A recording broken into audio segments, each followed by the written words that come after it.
Ouais. Bonjour à tous chers amis, c'est Narcisse. J'enregistre cette vidéo depuis l'aéroport de Chicago.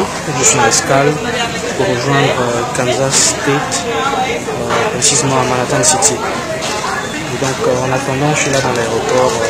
Ça va faire un peu plus de 20 heures que je suis entre l'aéroport et puis l'hôtel. Et j'ai pu remarquer beaucoup de choses, des choses quand même marquantes ici aux États-Unis. Particulièrement c'est celui de l'inclusion. C'est frappant pour ma part de voir la place qui est donnée à toutes les personnes vivant avec handicap. Par-ci par-là, on voit des chaises roulantes et des personnes, des agents dédiés pour ces personnes vivant avec handicap, et même ceux qui ont des handicaps mentaux également sont vraiment pris en compte. Et même dans les hôtels, les aveugles également, sur les plaques, partout sur les signboards, on peut voir des écrits, mais également l'écriture braille pour les aveugles. C'est vraiment frappant pour moi de ce que les personnes vivant avec handicap sont réellement prises en compte, respectées dans leurs conditions, et à qui on donne aussi vraiment l'occasion de s'exprimer, de profiter de tout ce qu'il y a de possible, et en tenant compte de leurs différences. C'est vraiment frappant ce côté inclusif. Ça me touche particulièrement parce que d'où je viens, au Congo, les personnes vivant avec handicap sont pour la majorité vouées à être cachées. On les cache. Les personnes qui ont des handicaps sont cachées. On a honte d'elles et on ne leur donne vraiment pas de plateforme d'expression en tant que telle.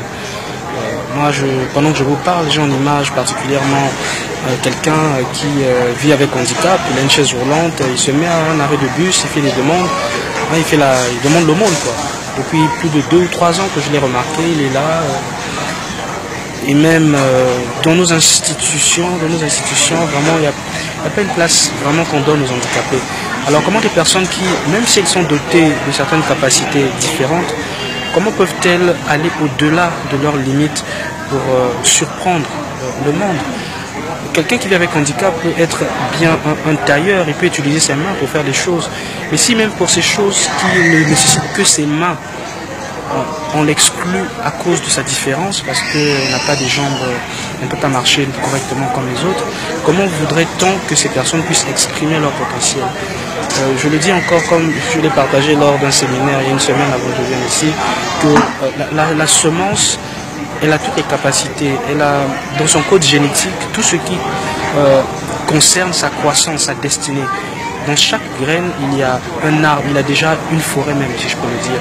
Et pour que la forêt soit manifeste, il faut que la graine soit placée dans un environnement qui favorise sa croissance, qui favorise vraiment sa régénération. Et le fait qu'elle devienne d'abord un arbre qui produira des fruits, et tous ces nombreux fruits produiront plusieurs graines qui après deviendront toute une forêt. Donc c'est vraiment quelque chose de très, très important que l'environnement dans lequel nous sommes, l'environnement dans lequel nous sommes placés, puisse vraiment favoriser notre croissance.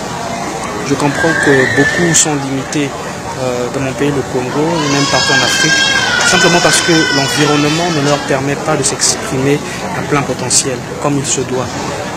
C'est que je pense à une graine placée dans une cage ou dans un pot de fleurs. Si vous mettez la graine d'un arbre dans un pot de fleurs, mais très bientôt la graine va grandir, mais à un moment les racines seront étouffées par le pot de fleurs.